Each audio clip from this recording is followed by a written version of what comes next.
Raccoon. That's what I think every time you say record. Raccoon. Raccoon. I've been saying Raycoon. I don't know why, like Rayquaza. I don't know where that came from. Rayquaza? Yeah, the Pokemon, the big green dragon. Oh, I thought you were actually saying somebody's name. I'm going to name my next dog Rayquaza. You can call him Quasi. You'd think I'd just go for the easy one with Ray, but nope, it's Quasi. Last time on Eric. Okay, I can't do that one. There was way too much. You had to power up for that. I clipped really hard. I mean, so did Goku. There were actually a couple times I noticed that their pop filter was bad or they clipped in the recordings. For some reason, I just pictured the early seasons of Dragon Ball Z as they're just like out in a shed with the duct tape and some geezer's old microphone from the Second World War. And oh my God, like what? They just didn't have the equipment and the manpower necessary to do this. So it's thrown together operation.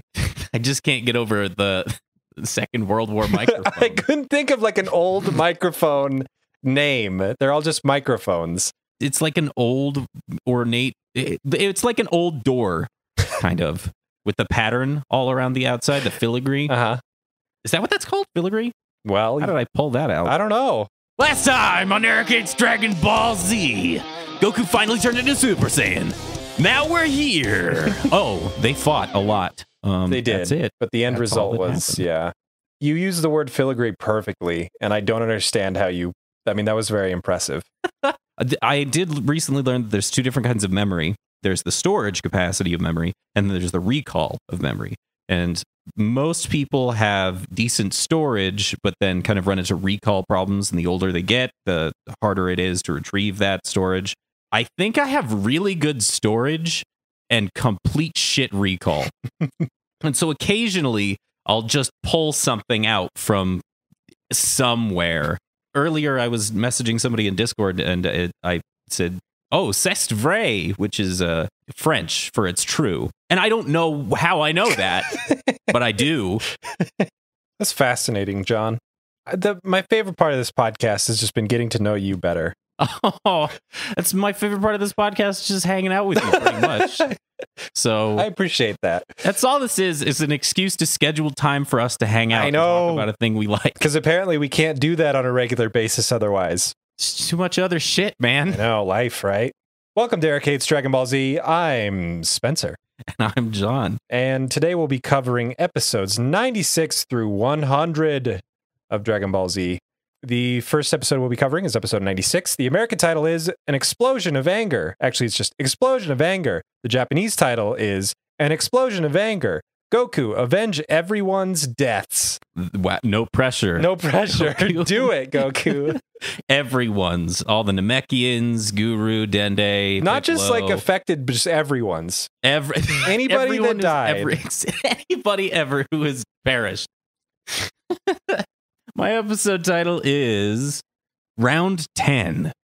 Goku versus his instinct to play with his food. Round 1. I like this episode because it's just a reversal. So there he is, Mr. Super Saiyan. There he is, Mr. He's Super made Saiyan. it. Dapper Mr. Super Saiyan. Yeah, he's all transformed now. He has the blonde hair, the blue eyes. The aura. The aura. It's great. Frieza and Goku stand next to each other. Frieza is in disbelief. He says, Saiyans transform into apes, which I appreciated the slight continuity connection there. He knows that this shouldn't be happening, and it's very unique, and something bad has happened. Bad for Frieza. The first thing that happens is Goku yells at his son. Yeah, he does. Which, I mean, fair enough. He's trying to talk his kid into, saving his own life. Grab Piccolo, who's basically a dead husk at this point, because Piccolo is the only chance at reviving everybody, because the Dragon Balls on Earth go away if Piccolo dies. And since Goku's already dead, since Guru's already dead, the Namekian Dragon Balls are gone. So Piccolo is literally the universe's last hope for continued use of the Dragon Balls. Gohan needs to grab Piccolo, go to a spaceship, and get back to Earth ASAP. Yeah, I feel that this is Goku wrestling with the power, because I happen to have future knowledge. I can rationalize him yelling at his son because his Super Saiyan transformation, which, spoilers, there are more than one eventually. If you didn't know, if you haven't seen all the promo It's images, kind of the show's deal. it's kind of the whole thing. So Goku's ability to transform into a Super Saiyan, it manifests, the way that he does it is by tapping into rage. And so this is the first time he's ever turned Super Saiyan. It's the first time he's ever been overcome by true rage. It's the first time we've seen Goku pissed the fuck off. Yeah. There is the when he comes back from being dead to fight Vegeta and he sees all his dead friends, he powers up a lot. This is like a little touch. It's like a teaspoon of rage. This is the whole jar. Yeah. It was very Saiyan of him to do. Yeah, it is. He's tapping into those genetic traits of the Saiyans. And during this whole conversation, I'm just like, do you think anybody's going to remember Bulma? Does Goku even know that Bulma's there? That's a good point. I don't think he does.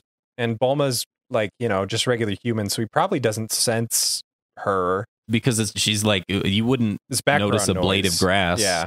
So Gohan finally agrees to leave. He grabs Piccolo and takes off. There's this weird ass inner monologue that's almost good about Gohan being proud of his dad. That's my dad, and I'm his son. He says, the quote that really drifted it or pushed it over the top for me was, "I love you, Dad. Goku, my dad." Yeah, he kind of, Gohan is 6. Yeah. So I can give it a pass that it reads like a children's novel. Yeah, it totally like does. A bedtime story. But, okay, I was about to say it would have been cooler if they just cut it off halfway. That pretty much holds true for everything everyone says in this show. Yeah, hence Dragon Ball Z abridged. Gohan worries, but if I leave my dad, then he's going to die. He's going to be stranded on Namek if I take the ship. Yeah. With Piccolo.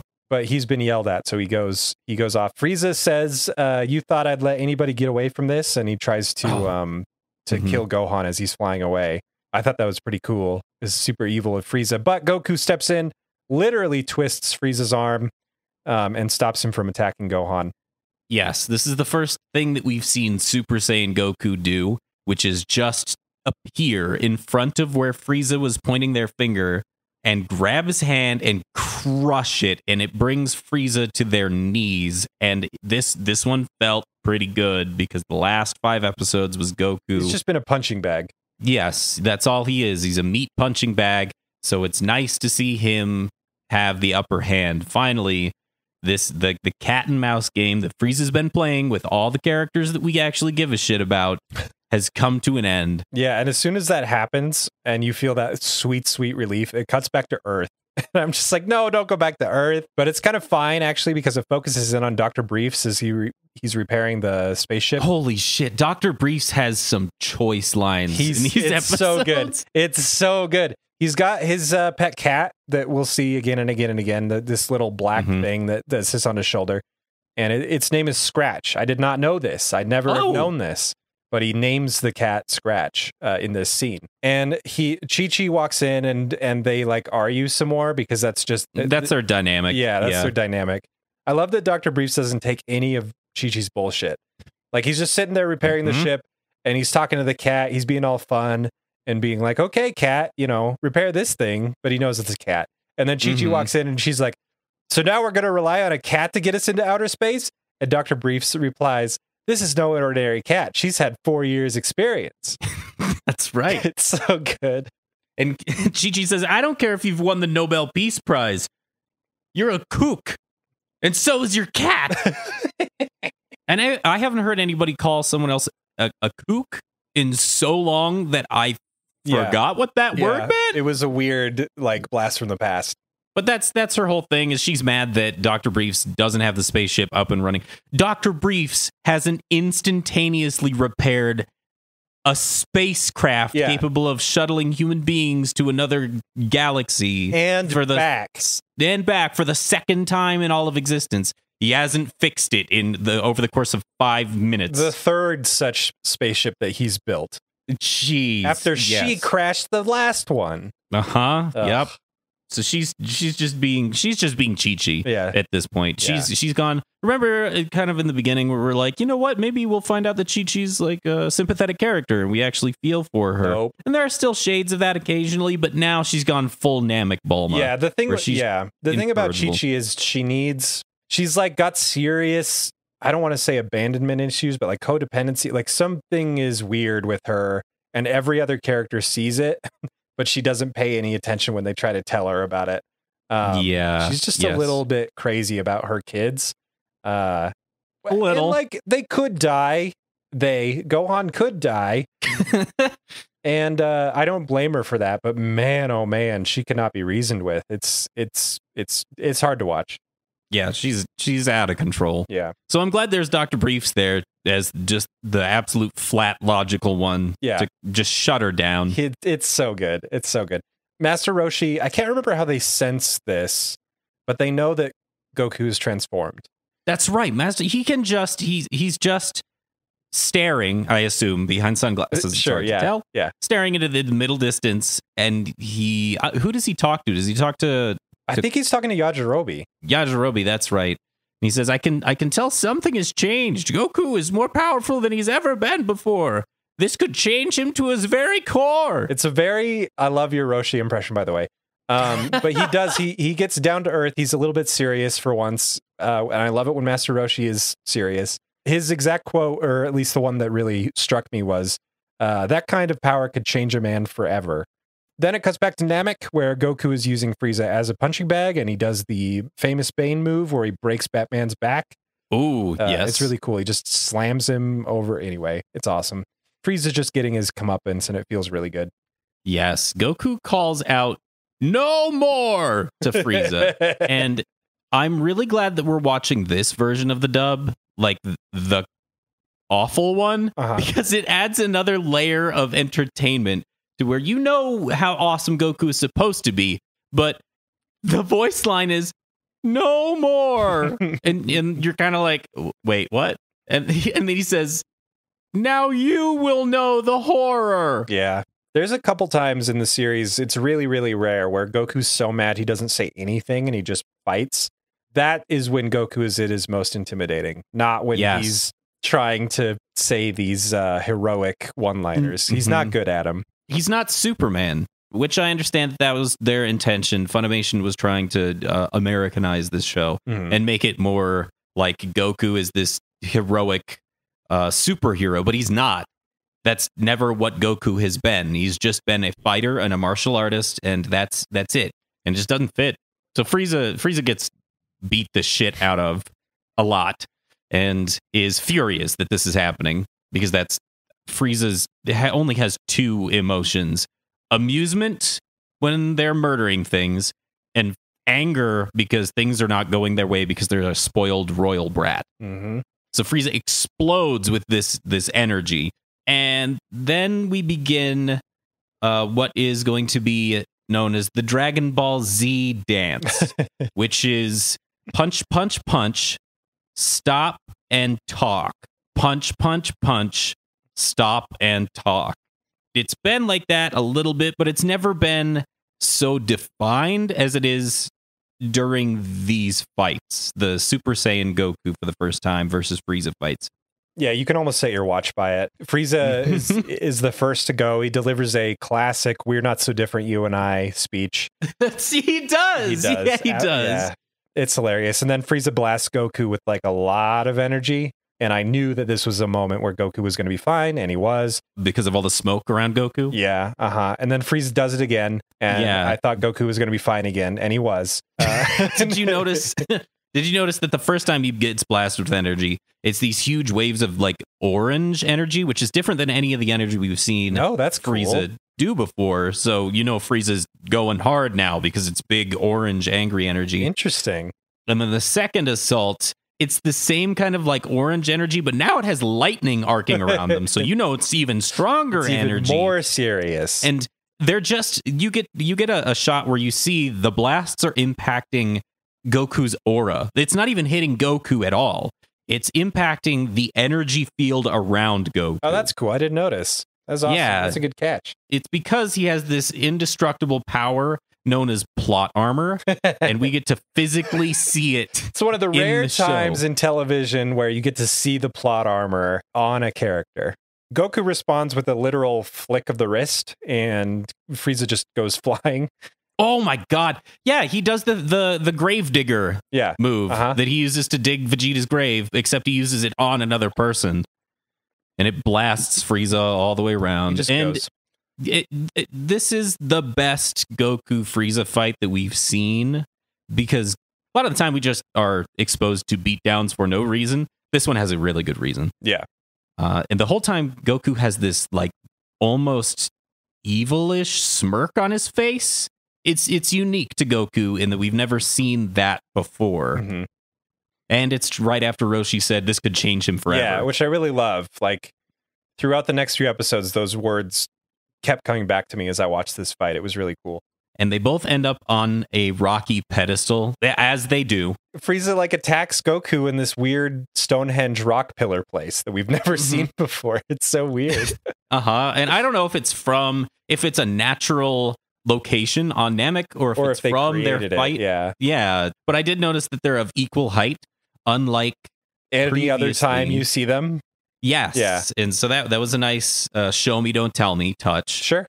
And Frieza, starts blasting all around the planet, just losing their shit, blasting the fifth wonder of Namek, the Stonehenge pillar. And he gets so mad that he's just like, it leads to one of the best exchanges in the episode, which is, "Why can't I hit you?" And Goku responds, "You didn't say please." Trying to make him Superman again. Yeah, which of course they've punched for a little while now, so that leads into the next step of the dance, which is talk. Goku recites this huge monologue that he must have been rehearsing forever. The ally to good, nightmare to you speech. Yeah. Somewhere in there he says, "I am the hope of the universe. I am the answer to all living things that cry out for peace." And my brain just automatically went, "I am Darkwing Duck." But he goes like, he just keeps going and going. Like, I am this, I am that. I am truth, I am justice. It's like a ridiculous. Yeah. It's a little, I don't know. He's got an ego on him, our Goku, when he's Super Saiyan. Yes, yeah. I've watched a couple comparisons between the different dubs on YouTube, where it'll be one dub version of the set of lines, another dub version. This one is easily the most awful and like Superman-y and trying to be a superhero versus the actual Dragon Ball Z Kai version or the Japanese version. It doesn't portray Goku as this monolith of a hero, but it gives us one of the best lines of this entire dub, which is "ally to good, nightmare to you." Yeah. It's the way that Schemmel says it that makes it so remixable or memeable or whatever. It's it's so good. Did you ever make a Dragon Ball Z techno remix? I one time made a metal song with clips from Dragon Ball Z a bit abridged, but it's unrelated to the actual song itself. I just kind of threw clips in there. Oh, that sounds fun. But no, I haven't. I could probably. I listened to a lot of techno remixes when I was a kid, and Dragon Ball Z popped up quite a lot with like quotes from the show and stuff. So there's I started watching this breakdown of Falconer Productions' role in the show, and actually Bruce Falconer and his production team didn't write the music for the first 61 episodes of the show. That explains so much. Yeah, because there's a marked difference. Mm-hmm. We talk about it in the podcast. There's like an episode where all of a sudden the music starts. Awesome. Yeah. Mm-hmm. Bruce Falconer is not the only person who wrote these songs. As a matter of fact, he may not even be the person to thank for most of the music. He was just the guy that ran the production studio, and there were a series of other musicians and composers that created all of these things. The Change Now track with the ho ho ho thing with the choir in it, he wrote that one, but that is it. Like in the intro song with the guitars and stuff, all those sick guitar solos, that's not him. He doesn't know how to play guitar. Bruce Falconer gets way too much credit for everything that he did. He should get credit. Yeah, he should get credit for forming the team and creating this platform upon which other individuals can shine. But those other individuals really should get a lot more of the credit. And the reason I'm talking about any of this is they brought in I don't remember, a European, some European country. He is a techno artist, and this is the person who wrote a bunch of the tracks. He actually came in with his techno remix skills and made a bunch of the tracks what they are. I'll have to point at it when I know what the fuck I'm talking about. Yeah, please do. That's awesome. That kind of ends the episode, honestly. Doesn't it? Yeah, I was pretty sure that was big speech, and they face off again. Yeah, they're across from each other. Frieza's looking scared. Yeah. Episode 97. The American title is Namek's Destruction. The Japanese title is The Destruction of Planet Namek. A demonic flash pierces the ground. My episode title is Round 11. Goku versus Akira Toriyama's understanding of the passage of time. Part 1. Oh my god. This one starts off with a little bit of the banter, a little bit more of the dance. I think this is the part where Frieza actually says, I have to applaud you. You're the strongest person I've fought, but you're still a dirty, dirty monkey Saiyan, and I'm going to kill you. I don't think that's what Frieza said. Not that his exact words. It might be. Watch the show. So we cut to Gohan after that, who is waxing poetically for about 10 seconds about Krillin's death as he looks over the bodies of the Ginyu Force. Dude, it's flying wild. There's another really smart air traffic controller in command here, because Gohan just coincidentally flies over the corpses of the Ginyu Force. It's so wild to see these bodies again after so long. I'm starting to think that Planet Namek isn't actually a sphere. It might be flat. And as a matter of fact, it might just be a big road, like a rectangle shape, because they just keep fucking flying over the exact same places and seeing the exact same people and running into each other. So I don't know. Flat Namek theory might hold some water. It might. We spend too much time looking at Raccoon's butt. It's very in focus again. Because that's the thing that people identify with it. But this is why his character is that. Yeah. Okay. Yes. But it's a perfect representation of his character as a whole, though. Yeah. Yep. It is. We cut back to the Frieza, and I don't know why I said it that way. We come back to the fight, and Frieza has a flashback to the spirit bomb that happened like 5 minutes ago. Yeah. They decide to just stop and think about it, and it has to take us through Frieza's thoughts in real time. Like, okay, really? Can't they just say a line? But anyway, I also noticed that during these close-ups that they give Frieza and Goku, the art is really defined here. The lines are really thick and meaty, like their outlines. And I really like that art style personally. It looks like they actually took some time and effort into making sure that these close-up shots were really well defined. There's so many moments in this fight over the last few episodes and the next few episodes, it just looks really good. Oh, yeah. Yes, it looks incredibly good. So next is my favorite part of this episode. It's wild. So it cuts from the close-ups and Frieza being angry to just a random planet that we've never seen before. We have seen this planet before, but we haven't seen it for like 50 Wait, is episodes. it that same It's the same one? Yeah, we cut to the Frieza Force headquarters. Oh, I didn't know we were going to the same exact Frieza Force headquarters. It's the same damn planet that Vegeta was on when he first got back from the Saiyan saga. It's just it was a million years since we've seen it. Oh my god. It's an excellent scene because it's showing a huge legion of the Frieza Who Force apparently soldiers. are still alive and like on call this entire time. Well, like Frieza's contingent is just dead except for Frieza, and they've sent nobody else. The way that they describe Frieza's force in the beginning is that it is an army. It's an empire. Frieza is the evil emperor. And so it makes sense to me that Frieza would have outposts all over the place. And I appreciate that we're actually spending some time with one of these outposts who would be in somewhat disarray, because that's what they are. There's some people at some consoles trying to locate Frieza. We can't find Frieza's signal. All the Ginyu Force's scouters are down, and so is Frieza's. We don't know what's going on. And they eventually come to the conclusion that must mean Frieza is dead. And one soldier that looks an awful lot like Kui. It's like Kui's brother or something. Yeah, it's Kui's identical twin brother, Quinn, whatever. He steps forward and says, well, I guess that means we're on our own then. I say it's high time we whatever. He's trying to start like a rebellion or insurrection or something. He gets shot immediately by shot 80 to 100 other Frieza Force soldiers. Yeah. Just shoot him to death until he disintegrates. He's got really loyal followers, this Frieza guy. Yeah, yes. And another Kui species steps forward with a cape this time, so you know it's a different one, and he's in charge. Yeah, it's his cousin, Bree. There you go. So Bree steps forward after murdering this other one, and one of the Frieza Force soldiers is shocked, like, "Oh, but you killed, he was a member of your own race." And Bree says, "There are no individual races anymore. There are two kinds of people, those who obey Frieza and those who disobey him." And that gets everybody back together under the Frieza banner. Yeah, no problem. Shuts everybody up. Couple things about this scene I love is they have power level monitoring satellites. That's how they're able to like scan the planet Namek and determine that there are signals still coming from it. They eventually find what they think is Frieza, and there's two power levels that are around the same power, so that's Goku and Frieza.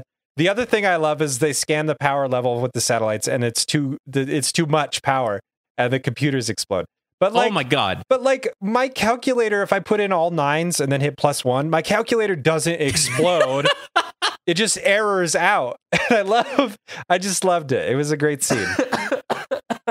Yeah, but Goku's so strong that they just look at him and then they explode. Whatever. If we cut back to Namek and Goku's doing an actual for realsies, he says it out loud, Kamehameha this time. And Frieza's got a weird devil aura. Oh yeah, this dark red energy. Something we've never really seen before. And I really like it because all around them, the planet Namek is like freaking out. Like, yes, it's slowly getting destroyed.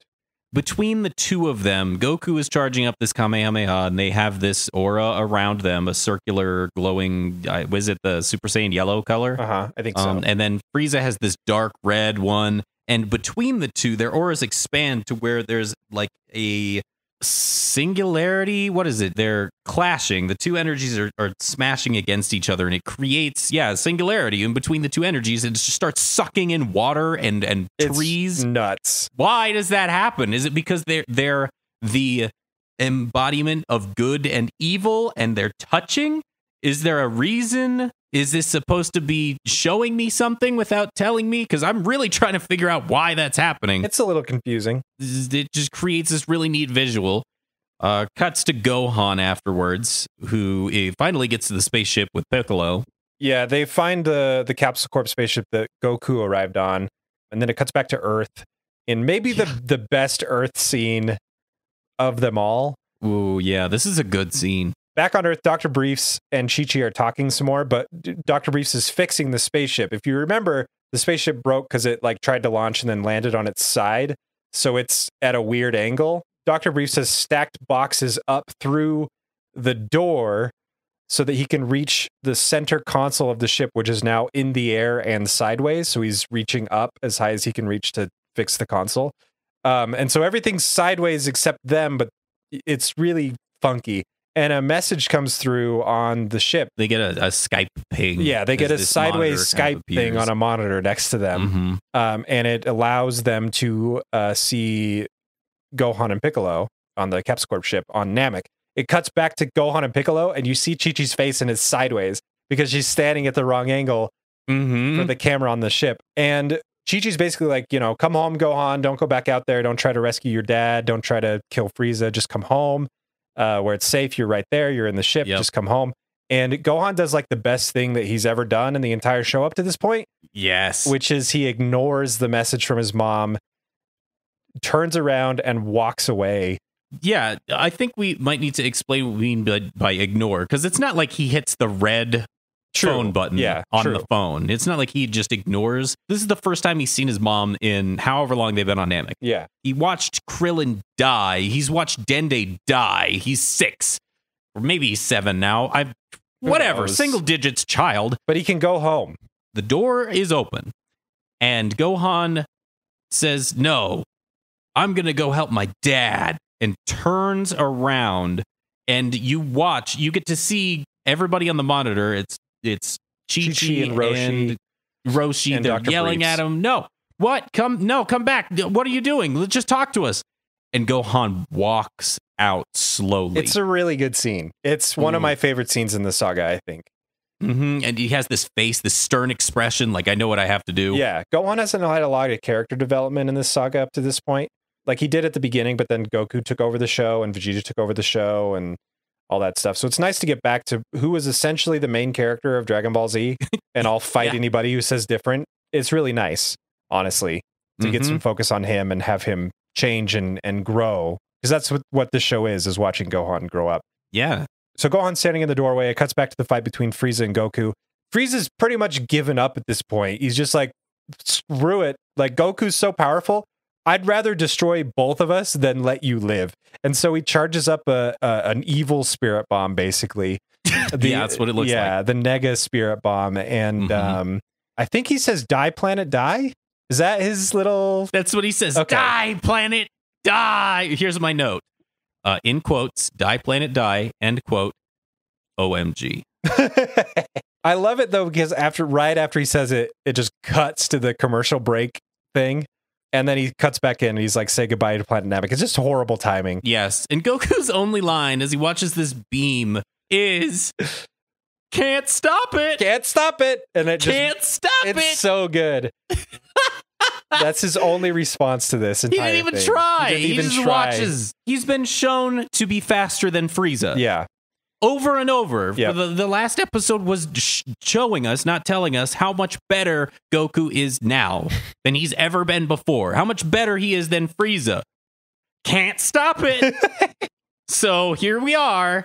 Cut back to the Earth gang, who watches the explosion from the monitor.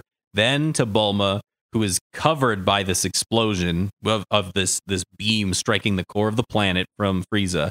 Then to Gohan, who is flying back to his dad and gets caught in this massive wave. Then to Dende, who's already dead, just getting It even shows like Frieza's ship and Guru's house as it collapses during this insane explosion. Just all the places that we know about on this flat Namek. Yeah, that's right. And then it cuts to King Kai's planet, because we need to recap this moment, I guess. And King Kai does not think that Goku's okay. But it does lead to one of my favorite exchanges in the episode, which King Kai apparently has Kami on speed dial and just calls up Kami on his telepathic headset. Kami is on Earth, on Kami's lookout. They have a nice little chat. It starts with, how's the weather? Yeah, that's right. And he's convinced, King Kai is convinced at this point that Goku will die in this explosion that Frieza has just unleashed. And he asks Kami, how's the weather? And they Kami, talk about it. They do. They don't just brush over the question. They talk about the weather.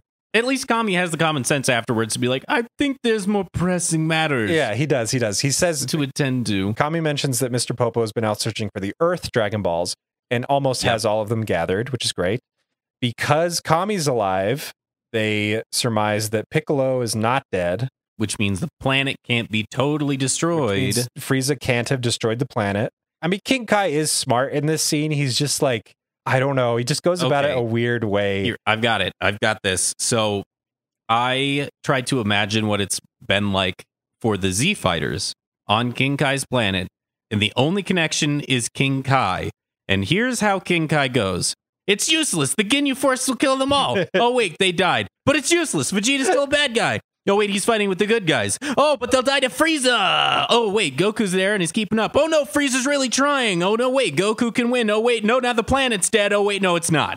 He's an asshole. He is. But he's not trying to be. He's trying to be helpful, but he just happens to be relaying the information immediately as it's coming into him. Without him analyzing it. Or exactly. And at this point, King Kai comes with a plan.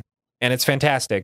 It's a good plan. It's a really fucking good plan. I didn't know what was going on at first, actually, but it starts with them figuring out that Piccolo must still be alive and the planet must still be alive, because King Kai asks Kami how he is, and Kami replies, I kid you not, I have a little indigestion, but I'm fine. Yeah. And so, that was a good line. Yeah, they figure out that Piccolo's still fine. King Kai beeps for a while. It was really strange. And then Namek is still there. They sense Namek, and it's fine. Fine, is it? Quote unquote. It exists. It exists. He thought Namek was destroyed, but he's like, nope, I was wrong. And then it cuts back to Namek, And then you see that like half of it has already exploded, and it's maybe not doing so great after all, but it is still there. And we cut to Frieza and Goku. Frieza says, I held back too much power. And then Goku says, you couldn't go through with it, huh? Good, because that's basically like giving up. And then he says, no, you're stupid, Goku. I can breathe in space, so it doesn't matter to me if this planet blows up, which is weird. That's right. Because if he really did hold back, why? Yeah. He'll be fine. That, and also, this is a dumb science thing that bothers me, and it shouldn't, but you can't breathe in space. No, it's a vacuum. He can breathe in space, though. That's his. But you can survive in space, say that, but there's nothing to breathe there. He eats vacuums for breakfast. He's evil Emperor Frieza. All right. Yeah. You question his methods, his words? I do, because the next thing he says is, all right, now you'll get to see a fight against 100% power, Frieza. He does. He does warn that Namek has 5 minutes left. Oh, that's right. He puts up his hand. That's very important. Remember that time. Yeah, 5 minutes. He has, in fact, destroyed the planet. The core is unstable. There's no turning back. There's no saving it. We have 5 minutes, and the planet Namek is going to explode.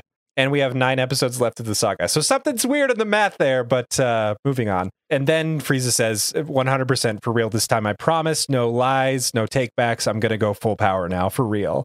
And then he transforms one final time. Well, he tries. He starts. But Goku finally says something smart and says, I'm not going to give you time to transform. I'm going to stop you before you can do it. And then once again, an episode ends with them going head-to-head with each other. That leads us right into episode 98. The American title is A Final Attack. The Japanese title is I Will Be the One Who Wins. Risking Survival, A Final Attack. I don't know whose perspective it's supposed to be. Nobody knows. Toriyama doesn't know. He's the one making the titles. My title is Round 12. Goku versus his instinct to play with this food. Round 2. This episode starts with Goku and Frieza fighting again. But I will say that this is maybe the most epic fighting scene of them all that we've seen so far. It's really fun to watch, and it's not just them vanishing and vanishing and vanishing.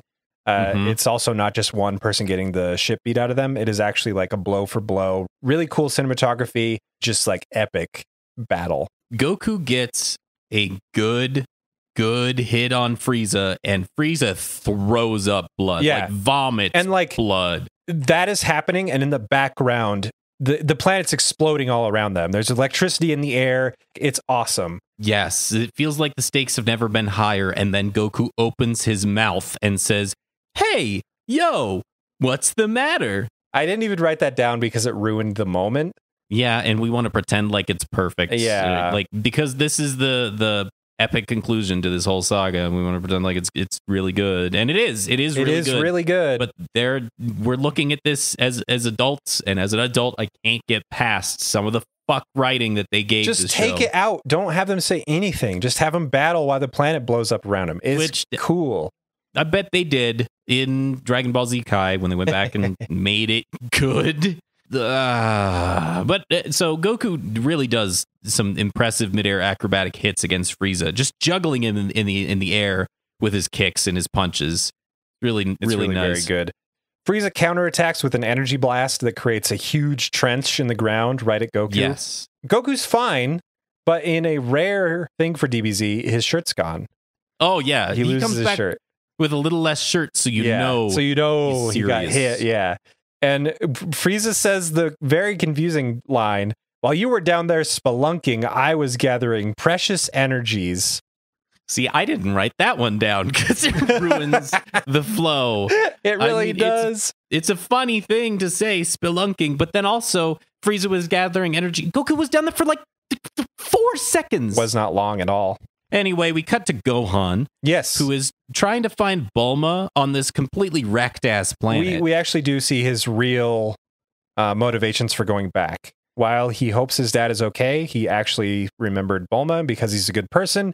He's searching for her. Despite all the magma spurting It's awesome, everywhere. actually. I love this episode because the planet's just slowly destroying itself.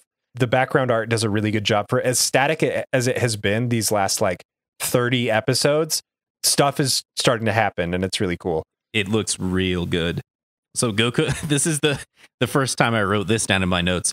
Goku and Frieza fight, and then in parentheses I put, huh? Just because of the amount of times that we have to say that. I don't know, for some reason this time it struck me as funny. Yep. Frieza's charged up to their full power now. Almost so close. Like 90%. They're trying very hard. There's no need to visually transform Frieza anymore. We've done that enough. He's just getting super buff. Like he's just getting swole out of nowhere. It's super gross. It's like putting a bike pump in their muscles already. That's exactly what it is. Goku is watching this and he thinks to himself, Frieza's scared that I'm going to attack before he finishes. My question is, why the hell doesn't he attack before Frieza can finish? He doesn't. He said he was going to do it. Yes, he does at the last episode. He said he was going to do it. And I get it. It's a, once a week show. So a week has happened. So you forgot what he said last time. So you're okay with it because it's nice and cool. Yeah. But it's not so cool because the heat and power is so huge from the planet exploding that like the water in the ocean starts to generate steam. And so they're all shrouded in this mist fog thing. It's really cool. We cut to King Kai. I love this part. Legitimately, it's really good. It is. King Kai is trying to speak directly to Goku now, which I find it weird, actually, that King Kai hasn't talked to Goku up till this point. Yeah. Maybe King Kai is actually a considerate. Never mind. King Kai tries to get through to Goku. It's Goku, are you there? I know you can hear me, Goku. If you don't listen to me, I'm going to start telling you jokes, and I've got 1 million of them. Okay, here goes. What did the penguin say to the astronaut? And Goku's like, okay, all right, yes, I can hear you. Just don't. But I love this scene because as King Kai is talking, you can see Goku angrily staring at Frieza and outright ignoring King Kai, which is something that we really haven't seen him do before. This whole scene is those words that Master Roshi said was replaying in my mind because Goku's not acting like Goku right now. Mm-hmm. Some scenes in Dragon Ball Z go on way too long. This one went on long enough for me to like question if there was something that actually did change about him that's never going to change back. Yeah, it was cool. It was really nice. There are set pieces. There are little 3-minute sections of these episodes that are perfect, and I would not change at all. Yep. And this is one of them. Yeah. So Goku finally says, "Hey, fine, I'll listen to you." What? He pressures Goku to take Frieza down before he transforms because it's too big of a gamble. And Goku goes over his line of reasoning, which is if I let Frieza power up to 100% and then beat him, then Frieza will know that even at their best, they couldn't beat me. Right. Which is incredibly selfish. It really is for more than one reason. And I guess that Goku's the kind of guy that is just going to let Frieza live anyway, even though he's said about 2 or 3 times now that he won't. If you defeat somebody before they can reach their full power, you've defeated them. They are gone. So who cares when you defeat them? They won't be a problem anymore. King Kai very rationally and logically says, is it possible that your new power has altered your judgment? Yes. I love that line. And guess what? It does, and it has forever. Yeah. It's changed him forever because Goku is like this from now on. Yep. He wants to fight people at their absolute best to the point where we'll get to it later on in the series, I guess. That part. Put that off. And it continues on through Dragon Ball Super. This becomes a character trait of Goku, and I'm glad that the seeds were planted right here because it is, I guess, a Gohan's monkey tail, a really long con Gohan's monkey tail. Because people question, and I questioned, like, why does Goku do these things? It's so dumb. This is why. Like Master Roshi said it, King Kai said it, really wise people that have the knowledge of how fighting works in this universe told you straight up what was happening. Goku is a different being now. Yeah. They will never be fully the same. It gave this scene enough weight to where I could ignore that Frieza looks like a freaking a pool floating. He doesn't look good in his final 100% form. It's his super, super buff form. Some people love it because he's so strong, but I can't take it seriously. No, same. Frieza is still powering up to their fullest form. And the way that Frieza's voice actor is describing how close they're getting to their power makes me feel a little uncomfortable. Uncomfortable? Yeah, for sure. Just a little bit. It's a weird part. It cuts to Gohan as he finally finds Bulma. Bulma almost dies, I'm pretty sure. Like, the ground is breaking up around her. Yeah, she's getting Donkey Konged by falling rocks. Yeah. But I was pretty sure Gohan would get her. And he does. And they have this conversation where Bulma's being her usual Namekian Bulma self, and Gohan's not having any of it, which I really love. Yeah, she says something like, "Do you have any idea what I've been through?" And Gohan's face doesn't change from that look of determination that they had when they turned from their mom. It doesn't. The angry eyebrows don't come off his Mr. Potato Head. They stick, and it's good. It's real nice. It's really good. He's not taking shit from anybody today. Back on the spaceship, Chi-Chi, the transmission's still going, begs for Gohan to respawn. Yes. And it cuts out. And we see back on Earth that Dr. Brief says there's only 3 things that would cause the transmission to fail. 1, the darn thing's broke, which is my favorite. Oh, it's the way he says it. The darn thing's broke. Yeah. it's so matter-of-factly. 2, the whole ship's been destroyed.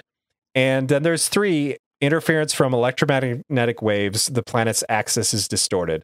He concludes that means the planet's going to explode. Because Dr. Briefs is the true unsung hero of this fucking series. And the whole scene is shot sideways because they're still standing on the boxes in the crooked spaceship. It's so good. I love it.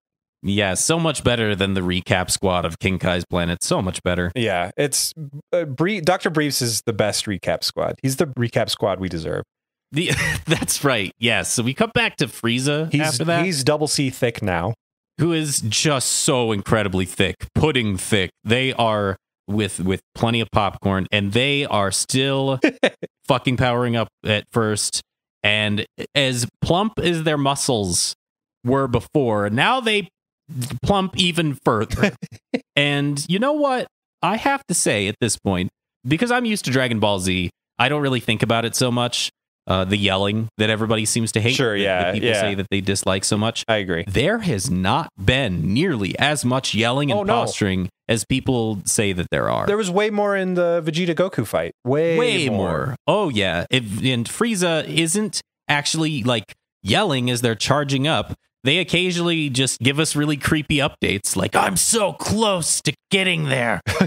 But they're not yelling. They're not yelling at all. Yeah. So they finally achieve their massive form, which is like 100% so full power or something like that. It looks like the Power Thirst guy. It's ridiculous. Yes. Power Thirst. Rocket Edition. Yeah, that was a deep cut. Old YouTube. It was one of my favorite videos. Oh my god. And so Goku then gives Frieza his reasoning for why he let him power up. I want you to know that when I beat you, even at your fullest power, you were no match for me. This is bullshit, but whatever. Here's what Frieza says to that. Okay, big guy, whatever turns you on. Ruins it. I don't know. I'm starting to get this weird semi-erotic tone. But think about out of this. You being 7-year-old John watching this show for the first time. I wasn't 7, but he said that. Yeah. When I did watch the show, I was, 12, 13? I would get the concept of being turned on, like, not in a erotic sense, but more of a idea sense. Like, I'll turn you on to the idea of something. Okay. But now that I'm an adult, I know exactly what he's saying. And with all the screaming and the uncomfortable phrases and the sweating, it adds another layer that I wasn't ready for. Yep. But now that I know that we're there, I'm into it. Anyway, Frieza's finally powered the fuck up. Yeah. Predictably, he starts kicking Goku's ass. Unleashes this huge assault and starts really beating up Goku. And it makes me wonder if Goku is just letting him beat him up. That's what I thought too. But then, Goku gets the upper hand and somersaults out of the fall that Frieza sends him into. But then Frieza appears out of nowhere. Lands right on him. Lands right on him out of nowhere. It was a good It was take. awesome. It was a good double take. I thought Goku was going to be fine, but so I don't know. I don't think he's pretending. And King Kai mentions that they're moving so fast that even he can't follow their motion, which is crazy. So they're basically equal now, like straight up blow for blow. It basically comes to a stalemate. They lock each other's arms together and they stand on this rock platform and they just kind of hold each other for a second. And then Frieza gets the upper hand, lifts Goku up in the air and gets a good shot in. Goku recovers and the episode ends with him saying, "Don't get too excited, Frieza. This battle is far from over." Yay. That kind of lends some credence to the idea that Goku's just screwing around. A little bit, yeah. I mean, he's getting hit, but anyway. Episode 99, the American title is Approaching Destruction. The Japanese title is Shenlong, run yourself through space. The time of Namek's destruction draws near. Oh my god. Yes. My episode title is Round 13. Goku versus Toriyama's Understanding of the Passage of Time, Part 2. Oh my god. It opens with like shots of the planet blowing up, essentially, like just different sections of like lava coming up and rocks falling and all that stuff. It's really cool and actually very like more epic than I thought it would be. Because the video games, when they do this part of the story, kind of like have a Namek level and then they have a destroyed Namek level. So in the story of the game, when it happens, they just like a little flash of light and then the planet's destroyed. I thought that was how the anime was, like from my recollection, but like it's been incredibly gradual so far and I appreciate that. Goku says, "Don't worry, what I have to do won't take a lot of time." They're still bantering about the fight, and I don't believe that Goku is telling the truth when he says that. Cuts to King Kai's planet. Kami calls on the phone and says, "King Kai, Mr. Popo's got all the Dragon Balls, so everybody can be witched back except for Chaozu because he was already dead once." To which Tien and Yamcha reply they want to stay dead so that they can all stay together. An idea occurs to King Kai. He says, "Yo, hey, yo." And he kind of goes into this long explanation of how Shenron's power works on Earth. Shenron can resurrect everybody that was affected by this disaster, but like if somebody dies because they were affected by that disaster, does it still count or does it not? Him and Kami kind of go back and forth on it, and I really love that they don't know. The final answer, the conclusion is like, nothing's ever been done like that before, so I don't know. I don't know, dude. Maybe. I kind of love that these all-powerful godlike figures are questioning, you know, the rules of the universe. It's very interesting. They're not all-knowing. So I think we cut to Gohan and Bulma now? We do. The ship, the Capsule Corp ship is shaking into the ground. The ground that it's on is upheaved and the ship is sinking. They've got to take off soon or else they're screwed. Yeah, I thought that the ship was going to be devoured by the planet and that was it. Like, yeah, that's Piccolo what I thought was gonna too. be dead forever and nope. Frieza calls Goku out for just standing there. They kind of make it known that Goku's kind of doing what a lot of characters have done in the saga, which is giving another character a chance to escape.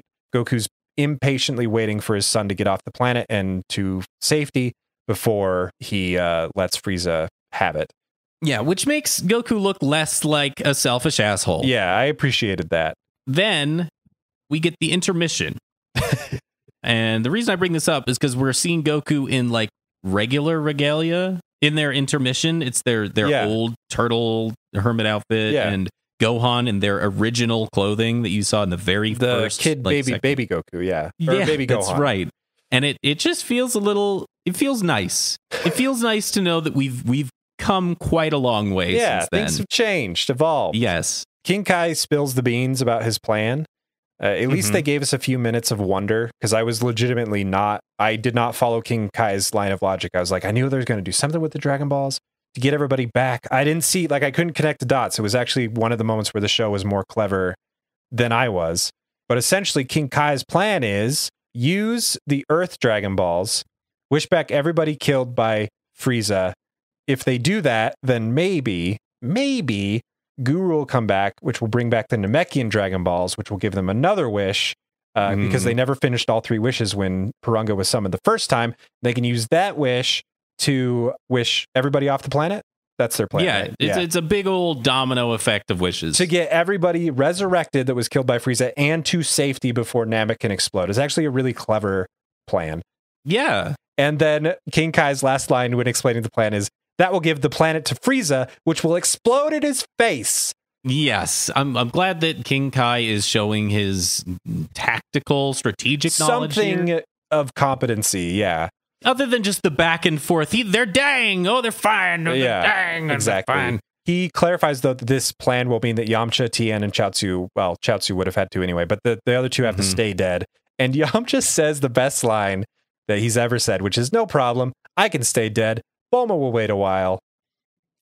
And he seals his own fate at that moment.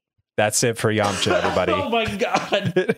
I didn't even hear that line, or it didn't like stick. It's the best. Oh my God. Wow. He's going to hate that. Yeah. So we cut to Bulma and Gohan. Another great scene. On the ship, Bulma starts actually doing real Bulma shit. Real Bulma stuff, yeah. They notice that the power's off on the ship. Bulma goes to the main computer, turns the power back on, realizes that Piccolo's dead on the ship. And Bulma doesn't know that Piccolo's a good guy now. Right. And says, we should leave him here. And Gohan's like, no, he's a good guy. We got to bring him along. And Bulma says, now Gohan, Piccolo belongs here. I doubt he even wants to leave. And Gohan gives her this look. Doesn't say anything, just gives her a look. Even in anime, it's perfectly understandable. She goes, okay, all right, okay. We cut to Frieza and Goku fighting, where this weird-ass dodging noise comes into play. We've heard a couple times before, maybe, but it's not the standard Dragon Ball Z dodging noise, and I think it goes away after a while, but it, like, is very prevalent in video games, and I don't like it. Because there's the, like, whew, one, which I don't mind, and then there's the robot, like, yeah, it's the sound of a sword swing with a heavy flange on it. If we want to nerd out about audio, this is the couple of episodes where I recognized what these sounds actually are. A lot of the time, it's just a wind sound with extremely heavy flange or modulation on it. And that's all it is. Huh. It's just it's like a sword swing sound with really heavy flange that lasts like half a second. I love that there's two things. They don't have a great handle on Goku's hair color when he's Super Saiyan at this point. It keeps changing shades. I think it's supposed to be gold, but it changes a lot. It's a bronze. It's like brownish. It's like white at some points. It's weird. Yeah, and also it looks kind of like Play-Doh. Like they don't really have the drawing. The shape of it down quite yet. Yep. Sometimes it looks a little whack. We do cut to Popo after a little bit of Goku and Frieza fight. I just want to say one thing. When they cut to Gohan and Bulma for like a split second, they are still debating on whether or not to leave Piccolo behind, and Gohan like tries to like be reasonable and nice and like puts his hand on Bulma's shoulder, and Bulma says in a very pleasant voice, please take your hand away or I'll bite it as hard as I can. That's right. Yeah. And I love these two fighting. It's just really good. They decide to wait for Goku for 2 more minutes before they take off with the ship. And then it cuts to Popo. Then it cuts to Popo, who shows us that he's found the Dragon Balls and summons the Eternal Dragon. Shenron, so he can wish everyone who was killed by Frieza back to life. But first he asks the dragon, hey, is this a thing you can do? Is this within your power? And Shenron says, I don't know. I love that he doesn't know. Shenron doesn't know the extent of his own power. Doesn't know. And Mr. Popo replies, it's very bad that you don't know. That's right. But he says, I'll try, and Shenron tries to grant the wish. It's awesome. Like there's a serious tension here where like I wasn't even sure if Shenron was going to be able to pull it off or not. And then it cuts back to the fight between Goku and Frieza. Goku fires a blast, and there's a really cool frozen, like a freeze frames with Goku's blast in the foreground and then Shenron juxtaposed in the background of Goku and Frieza's fight. It's a really cool way to end the episode. And art is so good all the time. It's really good, yeah. Almost every single time. It's been very consistently awesome. Episode 100. Woo! Yeah. The American title is Gohan Returns. The Japanese title is I Am Son Goku's Son. Gohan returns to the battlefield. My episode title is Round 14. Goku versus God from the Machine. Yeah, I mean, pretty much. This episode starts with lots of screaming from both sides, and it's really annoying. But Goku and Frieza clash right out of the gate. King Kai tries to get a read on the situation with his power sensing antenna, and they explode. That's right. His antenna explodes. Yeah. Not off his body, but they just pop. They just pop a little bit. It cuts to Bulma and Gohan. They have 3 minutes left before the planet blows, apparently. Bulma says there's 3 minutes left. Yeah. So it's been 2 minutes. since That's for right. all this stuff. 2 minutes have passed for everything happening. Oh man, I was legitimately excited at this point. Like the ticking clock syndrome usually doesn't get me, but like it kind of got me here. The B plot has been really well done with the side characters actually doing something and trying to help. That part's nice. The fight between Goku and Frieza has been really like well crafted and fun to watch and epic. The planet's been destroyed. Like all of these little tiny plot threads are starting to come together. The characters are useful again. They all have ideas of what to do and opinions about stuff, and they're fighting and like trying to get stuff done. It's just cool. Like they're not stalling anymore. Yes, things are moving. All of the gears are turning, and we're not just cutting a recap. It feels real good. So Goku and Frieza are clashing, with Goku firing this Kamehameha that he was holding last episode. He's fired it now at this point, and Frieza is just charging into it. But really, they're not actually charging.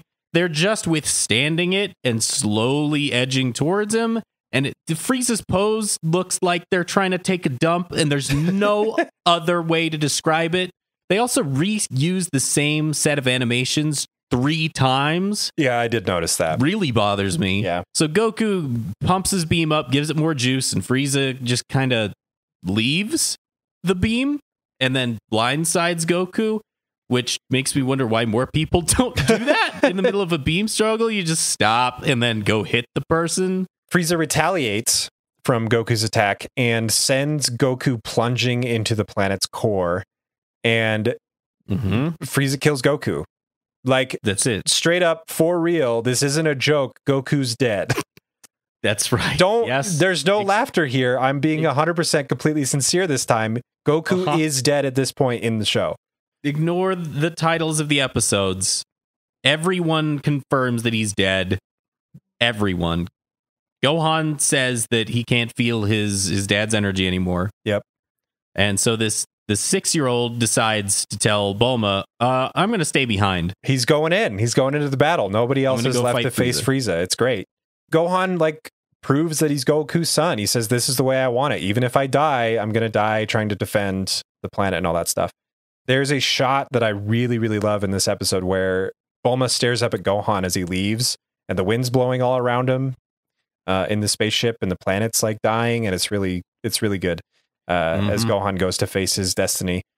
Chi-Chi goes crazy. That's my note. That's my next note. I don't really know what Chi-Chi's doing, but I know that, my great Scott note connects to Chi-Chi going crazy. Oh, but Dr. Brief says it, doesn't he? He does, after he almost strangles Yajirobe to death. There's some weird-ass Earth scene, but it's completely overshadowed by the fact that seconds later, I was actually elated because the wish gets granted. That's right. Shenron is able to grant the wish and resurrect everybody that Frieza killed, and it's awesome. It shows Namek, and it shows the Namekians coming back to life. Wait, what happened? What's going on? But they're alive. Vegeta's hand springs forth from a pile of dirt like a frickin' zombie as he comes back to life. It shows Guru, but it doesn't show him moving or anything. It's just Guru. Nope. It's just Guru in the same Guru pose. The Guru doesn't move. I'm so fucking excited for Vegeta to see Goku as a Super Saiyan. Right? I honestly don't remember how the scene plays out, but I'm really stoked. So all this stuff happens, and Frieza, the sky turns black all around Frieza, and he thinks it's because the planet's dying. We, the audience, know, and for once the show doesn't like shove it down your throat. We know it's because Paranga's back, baby, and the sky, because the sky turned black last time he was summoned, and Frieza thinks that Goku's back, which is actually really clever given the timing and everything. But it's actually Gohan. Like Frieza straight up mistakes Gohan for Goku. And I love when that happens because it actually demonstrates how powerful Gohan is when he's in the right mindset. So they meet up. Frieza depowers himself and goes back to Slender Frieza, which is the greatest insult he can offer Gohan. And Gohan's plan is not to win. It's to make sure that Frieza gets caught in the explosion of the planet, which is great. Really good. That's right. Yeah. And so the fight begins between them. And Frieza just easily handles Gohan, of course. It's true, which is a little unfortunate, but like you saw it coming. And then Frieza tells Gohan that his dad cried like a little baby, which pisses off Enrages Gohan. him some more. Yep. So he gets really angry and then flies away. Kami and Guru have a conversation because Guru comes back to life. I love it. It's just like, oh, hey, it's my old buddy. The three godlike figures of this saga are just like buddy and talking to each other telepathically all the time. They're just like friends. But everybody finds out that everybody's been resurrected. It's all good. And Gohan and Frieza fight some more. Gohan actually gets backed into a corner because Frieza just keeps appearing in front of him, which gives Gohan superpowers. And he does the thing he does best, which is punches the shit out of the big bad guy and then knock him to the ground and shoot a Masenko at him on the ground. I was so happy to see the Masenko come back. I was so freaking stoked. Oh, yeah, it felt good. It's been a while. Frieza's fine from the blast, but he does decide to transform again, which tells me Gohan's doing pretty good. And then at this moment, finally, everybody else that's been defeated by Frieza has been resurrected. Goku rises up from the water. He's alive like again. Saiyan angel. It's really cool. It's really, really cool. He does yell at his son some more, though. Oh, hang on. The most important part is now he has no shirt at all. Yeah. The state of Goku's shirt is the only thing that is like keeping good time in this battle. It's the only way you know how much time has actually passed. That's right. Yeah. So the episode ends with, once again, Goku and Frieza facing off. This time Goku shirtless.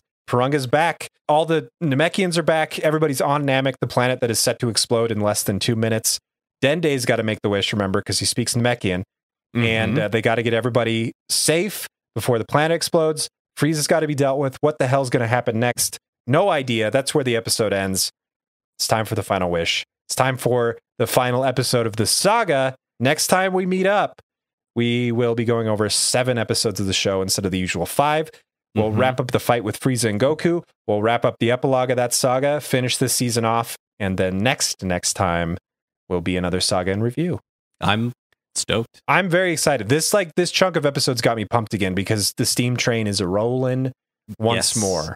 Yes, it feels like the last however many episodes has just been shoveling coal, waiting for a conductor, and they're back.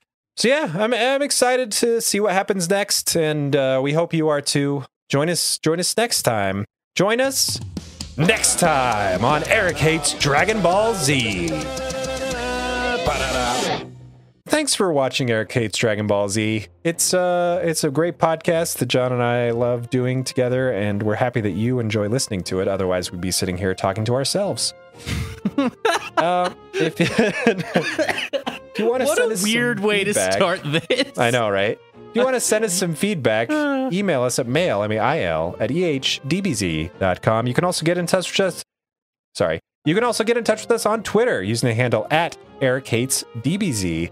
Love to hear from you. Love the feedback. Love to know how we're doing and what you think of the show, Dragon Ball Z, and the podcast. And it's always a good time when we get to interact with the fans. It's an awesome time. Definitely hit us up. We'll probably do another mailbag mail episode. Yeah. Eric Hates Dragon Ball Z is part of the Rocktopus Network of podcasts. If you want to listen to more stuff from us, feel free to check out Tales of Nowhere. Wherever you get your podcasts, it's a genre-bending tabletop RPG podcast where we take a group of 4 characters from multiple games and rule sets and tell one epic story. Season 1 has just finished, and we're in the hiatus between Season 1 and 2. Season 2 airs in January. We're really excited for that, and now is the perfect time to catch up. All the episodes of Season 1 are available right now, and it's a good time, especially when you're stuck inside. Yes, it'll definitely help you get rid of that corona depression. It'll give you somewhere to hang out and hang out with our community also. A really incredible community for the Tales of Nowhere podcast. The music for this podcast is done by me. My name is John Good. Find me on Burn7, SoundCloud, whatever. You've listened to this before. If you're going to look me up, you already would have. I'm not going to tell you what to do. I'm not going to. Yeah, do what you want. It's your life. We hope you enjoyed this episode. And if you want to see how the Frieza saga ends and how all this ties together, join us for our end of the Frieza saga celebration next time.